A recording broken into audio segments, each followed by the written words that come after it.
No one noticed the quiet man sitting at the back of the plane, a man wearing a faded denim jacket, straw hat, and old boots that still carried dust from the farm. The flight attendant smiled politely but didn't expect him to belong there. After all, this was first class, where businessmen in tailored suits and women with designer handbags sipped champagne. The humble man, however, simply smiled, his eyes calm and kind. His name was Rafael Expulsaram, and soon everyone on that flight and beyond would know exactly who he was. The story began a few hours earlier, on a remote farm surrounded by endless green fields. Rafael woke up before sunrise as he did every day. He was a simple man. He milked cows, repaired fences, and talked to his workers with the same respect he gave his family. Though his hands were calloused and his clothes worn, there was a quiet confidence about him. He was known in his village not only for his generosity but for the way he treated everyone as equals. That morning, his old friend, a truck driver named João, stopped by. "Rafael, you've been invited to that agricultural business conference in Sao Paulo, haven't you?" Rafael nodded, wiping sweat from his brow. "Yes, João. They want me to talk about sustainable farming. Can you imagine that? Me, a simple farmer." João laughed. "Simple? You're the only man I know who made a desert bloom again. Don't act small." But Rafael didn't see himself as anything special. He believed hard work and humility spoke louder than words. Still, the idea of flying to the city, especially in first class, made him uneasy.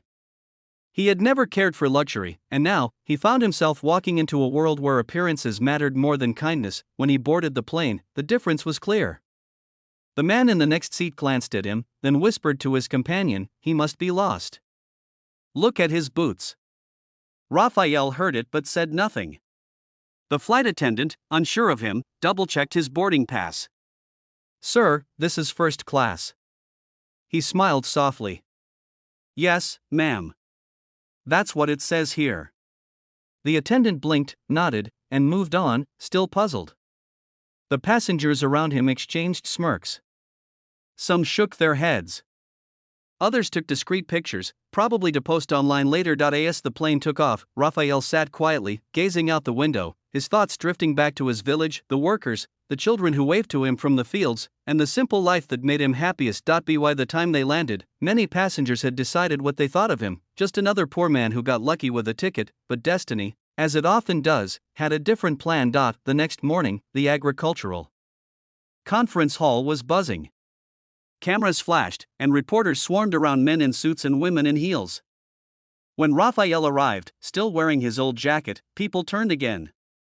The event organizers hesitated to let him on stage, assuming he was one of the maintenance workers. "Excuse me, sir, only speakers are allowed backstage," one of them said. Rafael smiled, pulling out his invitation. "Then I suppose I'm allowed.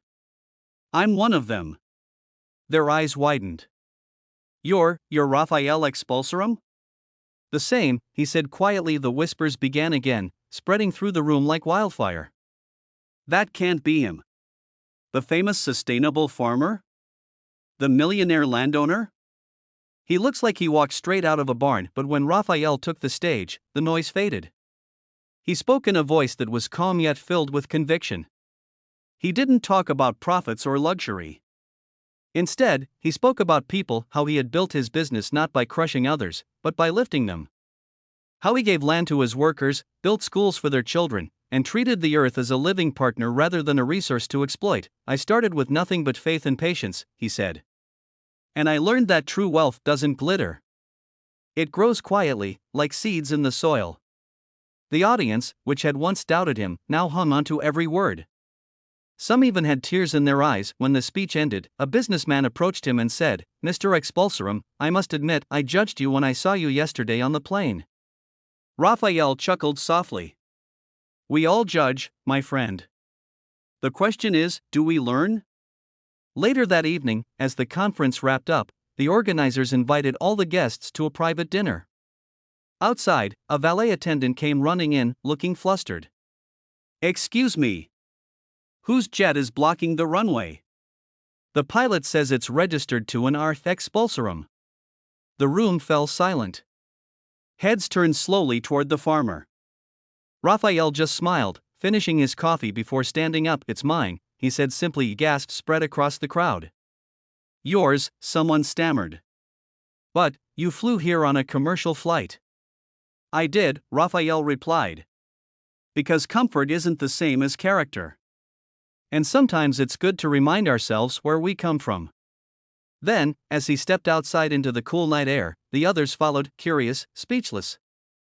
The lights of his private jet gleamed in the distance, the name Expulsaram Agrisalucos printed in gold on its side. A young journalist, trembling with surprise, asked him, "Why didn't you tell anyone who you really were?" Rafael looked at her gently. Because who I am doesn't depend on what I own. I wanted them to see a farmer, not a fortune. The lesson struck deep. The same people who had once whispered behind his back now stood in silence, ashamed but inspired. Rafael turned to the pilot and nodded. The engines began to roar softly, echoing across the airfield like a symbol of quiet triumph. Before boarding, he looked back at the crowd, at their humbled faces, and said, "Never underestimate a person who works with his hands.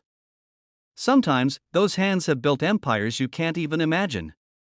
And with that, he stepped into the jet, the door closed, and the engines lifted him into the night sky, not as a man who wanted to show off, but as one who had shown the world the power of humility. From that day forward, whenever people in that city saw someone in plain clothes, they remembered Rafael Expulsaram, the humble farmer who silenced arrogance not with anger, but with grace. His story became a reminder that true class has nothing to do with first class. It lives in the way we treat others, in the quiet strength of those who rise without stepping on anyone else.